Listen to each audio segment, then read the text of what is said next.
కవితకు బెయిల్ రావడంతో political reactions మొదలయ్యాయి.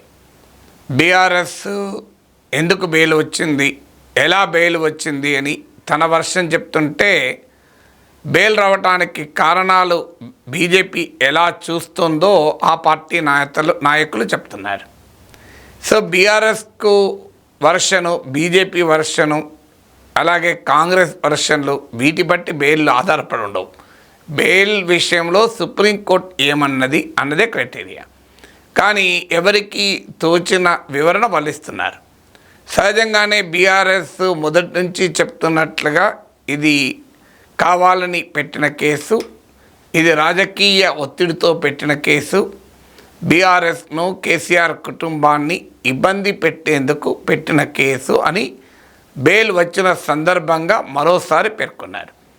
మీరు మాజీ స్పీకర్ BRS నాయకుడు మధుసూదనాచారి ఏమన్నారో ఈ వీడియోలో చూడండి. This is a five-step case, falls case.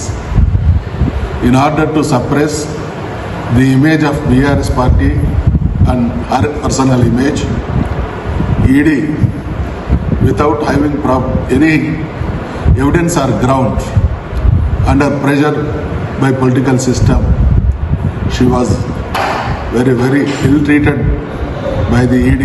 Ultimately, it is the highest judiciary forum of the nation, that is Supreme Court, came to her rescue, and after hearing to her version, the Supreme Court is very much satisfied and ultimately granted bail to Madam Kavitha.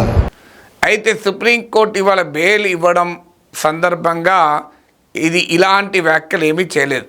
ఇది రాజకీయ ఒత్తిడితో పెట్టిన case, KCR పైన పొలిటికల్గా కావాలని చేసిన case అని ఎక్కడా సుప్రీంకోర్టు అనలేదు. సుప్రీంకోర్టు బెయిల్ ఇచ్చే సమయంలో మెరిట్స్ ఆఫ్ ద కేసులోకి వెళ్ళదు. చాలామందికి అర్థం కావాల్సిన లీగల్ ప్రాసెస్ ఏంటంటే, బెయిల్ ఇవ్వడము ఇవ్వకపోవడం అనే స్టేజు కేసులోని లోతుపాతుల్లోకి వెళ్ళి వాద ప్రతివాదాలు విని మెరిట్స్ ఆఫ్ ద కేసును పరిశీలించి కోర్టులు బెయిల్ ఇవ్వవు. బెయిల్ అనేది ఇవ్వటానికి కొన్ని కండిషన్స్, అంటే నేను గతంలో కూడా చాలాసార్లు చెప్పాను, నాలుగైదు కండిషన్స్ ఉంటాయి. ఒకటి, బెయిల్ ఇస్తే ఆ నిందితుడు మళ్ళీ చట్టానికి దొరకకుండా పోతాడా, ఫ్లైట్ రిస్క్. 2, సాక్షుల్ని బెదిరిస్తాడా. 3, సాక్ష్యాధారాల్ని తారుమారు చేస్తాడా. 4, ఈ నేరం మళ్ళీ చేస్తాడా. ఇలాంటి అంశాల ఆధారంగానే బెయిల్ ఇస్తారు. సో బెయిల్ ఇవ్వటానికి ప్రత్యేకంగా మెరిట్స్ ఆఫ్ ద కేసులోకి వెళ్ళారు. కానీ సుప్రీంకోర్టు బెయిల్ ఇవ్వడాన్ని మెరిట్స్ ఆఫ్ ద కేసుతో లింక్ చేసి BRS నాయకులు మాట్లాడుతున్నారు.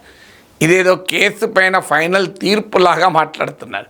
వాళ్ళకు కూడా తెలియంది కాదు, కానీ రాజకీయంగా అలా కావాలని రియాక్ట్ అవుతున్నారు. ఇప్పుడు BRS అధికార ప్రతినిధి దాసోజు శ్రవణ్ ఏమన్నాడో చూడండి ఈ వీడియోలో. Supreme Court of India to have kindly granted bail to Srimati Kavitha Kalvakuntlaji, having recognized that it is a dubious case and having recognized that the charge sheet has been filed, complete investigation has been completed. Therefore, there is no reason that even 1 second she should be behind the bars.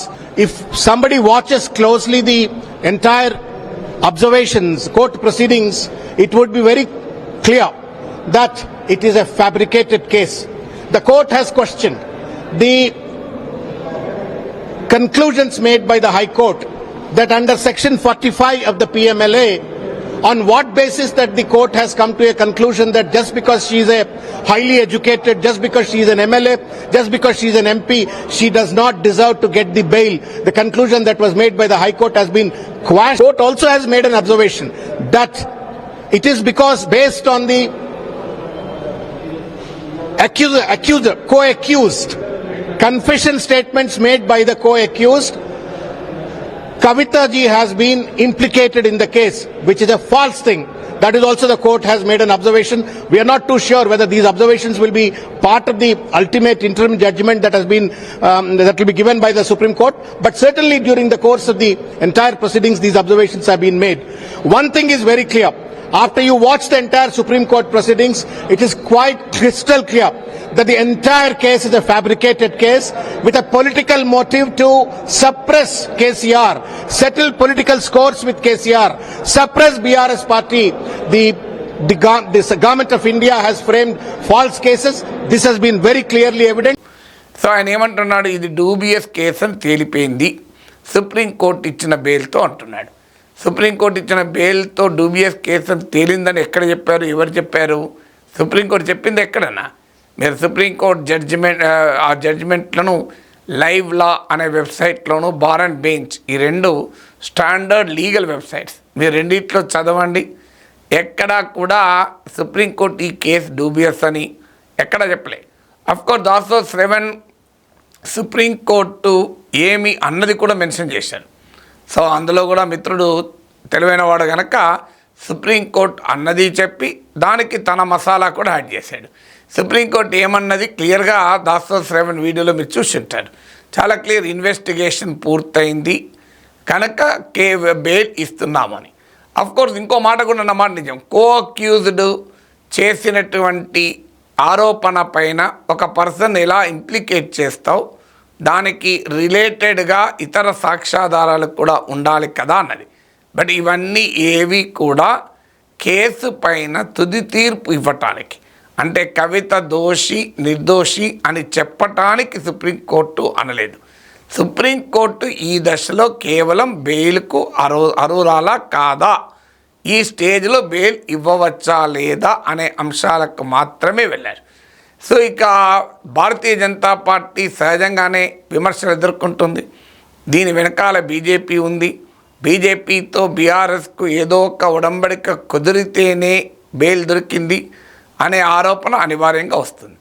ఎందుకంటే ED, సిబిఐల అరెస్ట్ల తీరు చూస్తే ఎవరికైనా రాజకీయ ప్రత్యర్థులపైన కేసులు పెడతారు, అస్మదీయులపైన పెట్టరు.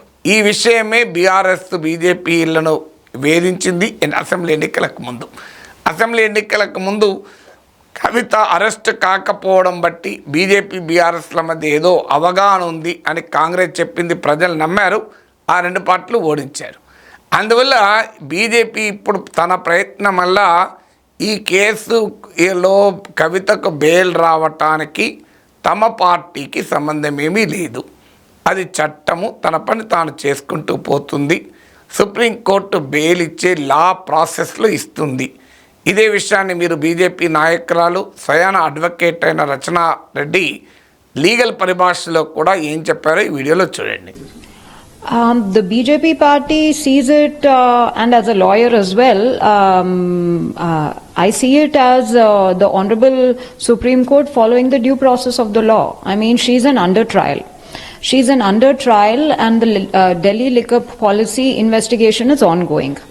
Now, in the last, I think, more than 2 years, the investigation has continued, and several interested people of interest and several accused, key culprits, key alleged accused in the entire Delhi liquor policy scheme have been arrested and have been placed under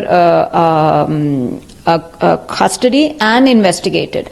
Now, the criminal law in India, be it the criminal procedure code or the new laws, and because this entire arrest was under the old laws and the PMLA Act, everywhere an under trial, as long as an under trial is required for the purpose of investigation and filing the final charge sheet or the charge sheet at this point of time, only until that time should they be kept under custody.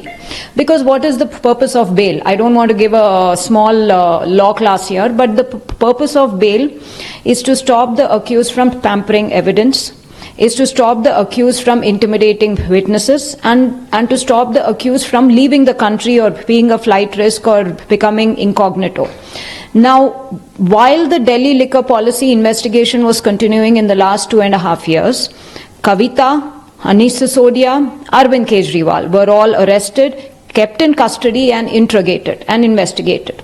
Today, if the Enforcement Directorate and the CBI believe that the investigation is complete and that they no longer require them for further investigation, or if required also they can call them, then now is a safe time, I will say, to release them in under bail. Manish Sisodia has been released, and Kavitha, being a part, or rather being an accused of the same enterprise, she will of course be released on bail. It's the due process of the law being followed. It's Article 21, your right to life and liberty. And being an under trial, see, the trial has to commence.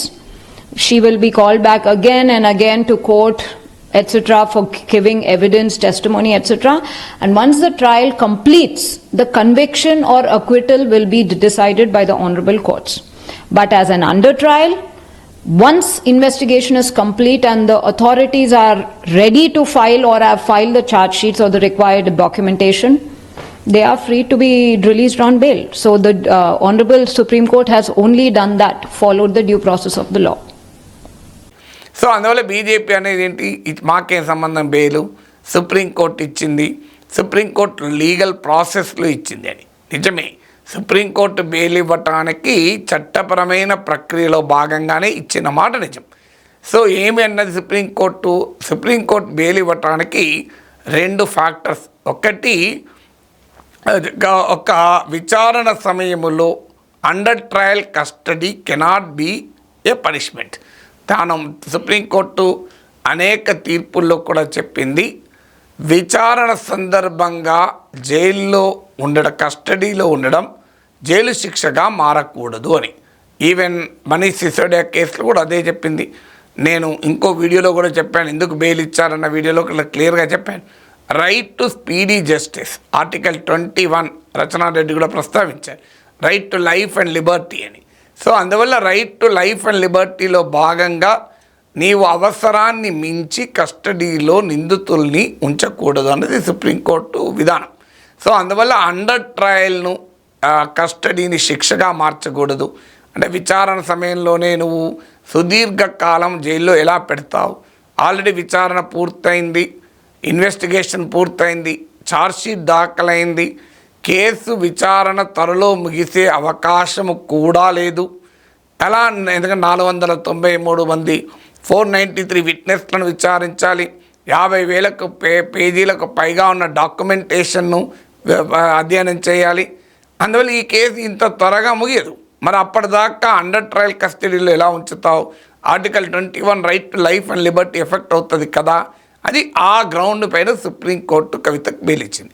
కవితకే కాదు, మనీష్ సిసోడియాకు కూడా అదే గ్రౌండ్లో bail ఇచ్చింది, కవితకి ఇవ్వలే. అందువల్ల Bharatiya Janata party తెలివిగా advocate గనక రచనారెడ్డి రాజ్యాంగపరమైన చట్టపరమైన ప్రక్రియను మాత్రమే ఉదహరించారు. ఇది పొలిటికల్గా మాకేమి సంబంధము అని ఆర్గ్యుమెంట్ బిల్డ్ చేస్తానికి. ఇక రెండవ కారణం కూడా బెయిల్ ఇవ్వటానికి ఉమెన్, మహిళకు ప్రత్యేకంగా వెసులుబాటు సెక్షన్ 45(1)కు సంబంధించిన ప్రొవిజన్లో క్లియర్గా ఉంది. ఎందుకంటే మహిళలు 16 ఏళ్ళ లోపు వాళ్ళు, భౌతికంగా మానసికంగా ఇబ్బందులు ఉన్నవారు, అనారోగ్యంతో ఉన్నవారు, వీరికి బెయిల్ అనేది ఇచ్చే సమయంలో కాస్త విచక్షణ కోర్టులు చూపెట్టాలి, ఆ వెసులుబాటు ఇవ్వాలి, స్పెషల్ కన్సిడరేషన్ ఇవ్వాలి అని చట్టంలోని ప్రివెన్షన్ ఆఫ్ మనీ లాండరింగ్ యాక్ట్లోనే ఉంది. అయితే కవిత చదువుకున్నామే, సమాజంలో పేరు ప్రఖ్యాతులున్నామే, ఆమెకు ఈ 45(1) కింద ఇచ్చే స్పెషల్ కన్సిడరేషన్ వర్తించదు అని Delhi High Court Swarnakanta Sharma single judge bench గతంలో తీర్పు చెబుతూ బెయిల్ రిజెక్ట్ చేశారు. దాన్ని ఇప్పుడు సుప్రీంకోర్టు కొట్టివేసింది. సో అలా అయితే ఎడ్యుకేటెడ్ ఉమెన్ ఎవరికి బెయిల్ రాదు. ఒక ఎంపీకి పౌరుడికి బెయిల్ ఇచ్చే సమయంలో తేడా ఏమీ ఉండదు. అందువల్ల ఆ గ్రౌండ్ సాఫిస్టికేటెడ్ ఉమెన్, చదువుకున్న మహిళ కనుక సెక్షన్ 45(1) కింద రావాల్సిన వెసులుబాటు రాకుండా పోదు అని సుప్రీంకోర్టు చాలా స్పష్టంగా తీర్పు చెప్పింది. అందువల్ల supreme court due process of law ప్రకారం ఏం తీర్పు ఇచ్చిన తీర్పు అది. ఇక ఇంకో పొలిటికల్ క్వశ్చన్, ఇది దేనికి తెలియజేస్తుంది? ఇప్పటికే కాంగ్రెస్ పార్టీ గతంలోనే రేవంత్ రెడ్డి ఆరోపించాడు కవితకు బెయిల్ రాబోతుందని, జోస్యం కూడా చెప్పారు. అక్కడితో ఆగకుండా కేసీఆర్ గవర్నరు, కేటీఆర్ కేంద్ర మంత్రి, హరీష్ రావుకు ప్రతిపక్ష నేత అని పదవులు కూడా పనిచేశాడు రేవంత్ రెడ్డి. సో అందువల్ల ఇప్పుడు కవితకు అరెస్ట్ చేయడానికి బీజేపీకి లింక్ ఉందని ప్రజలు నమ్మారు. కవితకు బెయిల్ రావడం కూడా బీజేపీతో బీఆర్ఎస్ అనుబంధము ఫలితమే అని కాంగ్రెస్ సహజంగానే అంటుంది. దాన్ని కౌంటర్ చేస్తానికి బీజేపీ వారు అందుకున్న పల్లవి ఏంటంటే, దీన్ని బట్టే తేలిపోయింది కాంగ్రెస్ బీఆర్ఎస్ల మధ్య బంధం. అందువల్ల బీఆర్ఎస్ కాంగ్రెస్లో మెర్జ్ అవుతుంది. ఇప్పుడు బీజేపీ అధికార ప్రతినిధి సుభాష్ ఏమంటున్నాడు ఈ వీడియోలో చూడండి. But as far as Kavitha getting bail, it is very clear and evident that the process of merger of BRS party into Congress party is evident, which will be starting from today itself. As we see in the reports that new TPCC president name will be announced. So his first agenda and task is to have a merger and then have a common minimum program for many of the BRS people who are in Congress, MLAs are in the BRS. They are very much hand in glove in that. As a written gift for the person who have fought for Miss Kavitha, the senior advocate, Mr. Abhishek Singh Manvi, has been rewarded and awarded as a written gift as the Rajya Sabha member. The vocal voice of Telangana, Mr. Nageshwar Rao, has been made resign, the Rajya Sabha member, and BRS supported. BRS has around 39 just MLAs. Technically, if they would have issued a whip, it would have been very clear. The elections would have happened. Experienced and resourceful BRS leaders, the experienced lawyers of the Congress party had made this happen so that Kavitha will get a very clear, the bail. So both, both the parties, the celebrations are happening, and then Bharatiya Janata Party is looking after this. We are very clear that the BRS party and the Congress party, they wanted to fight combinedly, unitedly, by having a merger process against Bharatiya Janata Party, because they know that Bharatiya Janata Party's growth in parliament elections as well as in assembly elections, which they feel that they are really threatened on that. This is what we have seen, and Congress party is accusing the Bharatiya Janata Party that many of the BRS leaders, the top leaders, have gone to Delhi and then met senior leaders, and then henceforth Ms. Kavitha MLC has gotten the bail.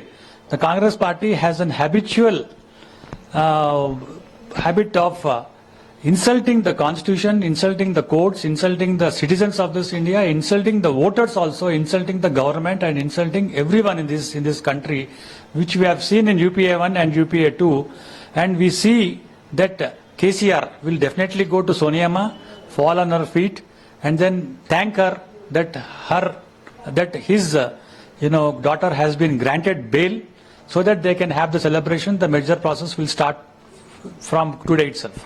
So ఆయన కొత్త PCC అధ్యక్షుడికి agenda కూడా ఇచ్చేశాడు. కొత్త PCC అధ్యక్షుడు రావడంతోనే ఇక BRS కాంగ్రెస్లో విలీన ప్రక్రియ మొదలు పెడతారట. సో ఎందుకంటే దీనికి వారు ఇచ్చే ఆర్గ్యుమెంట్ చాలా ఆశ్చర్యకరంగా ఉంది. అభిషేక్ సింగ్ మాన్వీని రాజ్యసభకు పెట్టారంటేనే కేసీఆర్ చెప్తే పెట్టారు. కవితకు ఆర్గ్యూ చేశాడు కనుక, కవితకు కేసులో హెల్ప్ చేశాడు కనుక ఆయనను రాజ్యసభకు పంపించారు. అభిషేక్ సింగ్ మాన్వీ అన్న బీఆర్ఎస్ లాయరా? ఆయన మొదటి నుంచి కాంగ్రెస్ లాయరు, కాంగ్రెస్ పార్టీకి చెందిన పార్లమెంట్ సభ్యుడు. చాలా ఏళ్ళుగా హిమాచల్ ప్రదేశ్ నుంచి పోటీ చేస్తే బీజేపీ వారు ఆపరేషన్ ఆకర్ష్లో భాగంగా 6 కాంగ్రెస్ ఎమ్మెల్యేలు క్రాస్ ఓటింగ్ చేస్తే అభిషేక్ సింగ్ మాన్వీ ఓడిపోయాడు. సో ఆయనను మరో రాష్ట్రం నుంచి కాంగ్రెస్ పార్టీ పంపించింది. కాంగ్రెస్ పార్టీకి సంబంధించిన అనేక కేసులను సుప్రీంకోర్టులో వాదిస్తాడు. అందువల్ల కేసీఆర్ రికమెండేషన్ అవసరం లేదు అభిషేక్ సింగ్ మాన్వీకి. సోనియా గాంధీ కేసీఆర్ చెప్తే ఆయనకు ఎంపీ సీట్ తీసుకోవాల్సిన అవసరం కూడా లేదు. కానీ అభిషేక్ సింగ్ మాన్వీ ఎలక్షన్ను దీన్ని లింక్ చేస్తున్నారు. బీఆర్ఎస్లో పోటీ చేయలేదు చూడండి అని. బీఆర్ఎస్లో బలమే లేనప్పుడు ఎట్లా పోటీ చేస్తారు? పోటీ చేసినా గెలవగలిగే అవకాశం లేదు కదా. పోటీ చేసి ఇంకెక్కువ మంది క్రాస్ ఓటింగ్ చేసుకుంటూ ఉన్నప్పుడు పోదా. అందుకే బీఆర్ఎస్ పోటీ చేయలేదు. దాన్ని ఉదాహరణగా తీసుకొని చూడు, అభిషేక్ సింగ్ మాన్వీ ఎలక్షనే కాంగ్రెస్ బీఆర్ఎస్ల బంధాన్ని తెలియజేస్తుంది అంటూ బీజేపీ ఆరోపిస్తుంది. సో అందువల్ల కవితకు బెయిల్ ఎలా వచ్చింది అన్నది సుప్రీంకోర్టు ఏం చెప్పింది అన్నదానికన్నా బీఆర్ఎస్ నాయకులు, బీజేపీ నాయకులు, కాంగ్రెస్ నాయకులు తమకు ఇష్టం వచ్చిన ఇంటర్ప్రిటేషన్ ఇస్తున్నారు.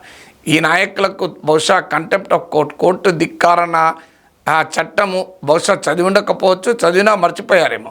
ఒక్కసారి చూడండి కంటెంప్ట్ ఆఫ్ కోర్ట్. సుప్రీంకోర్టు కానీ హైకోర్టు కానీ ఇచ్చిన తీర్పుల్ని వక్రీకరించడం కూడా it comes under contempt of court. Court ధిక్కార నేరం కిందకి వస్తుంది. You cannot misrepresent facts. అంటే కోర్టు తీర్పుల్ని తప్పుడుగా అన్వయించడము, తప్పుడుగా దాన్ని ఇంటర్ప్రిట్ చేయడము అనేది ఎట్టి పరిస్థితుల్లో అంగీకరించదు. నేరం, అది కంటెంప్ట్ ఆఫ్ కోర్ట్ అవుతుంది. కోర్టు తీర్పులపైన నీ అభిప్రాయాలు వ్యక్తం చేయొచ్చు, దాన్ని తప్పనొచ్చు, రైట్ అనొచ్చు, లేదా కోర్టు ఇలా తీర్పు చెప్తా అనొచ్చు. కానీ కోర్టు ఇచ్చిన తీర్పును నీ ఇష్టం వచ్చినట్టుగా దానికి అర్థం చెప్పడం మాత్రం కంటెంప్ట్ ఆఫ్ కోర్ట్ అవుతుంది. కానీ రాజకీయ నాయకులు ఇలా కోర్టు తీర్పులను తమకు అనుకూలంగా వాదనలకు ఉపయోగించుకోవడం అనేది కొత్త ఏమీ కాదు, ఇప్పుడు కూడా జరుగుతుంది.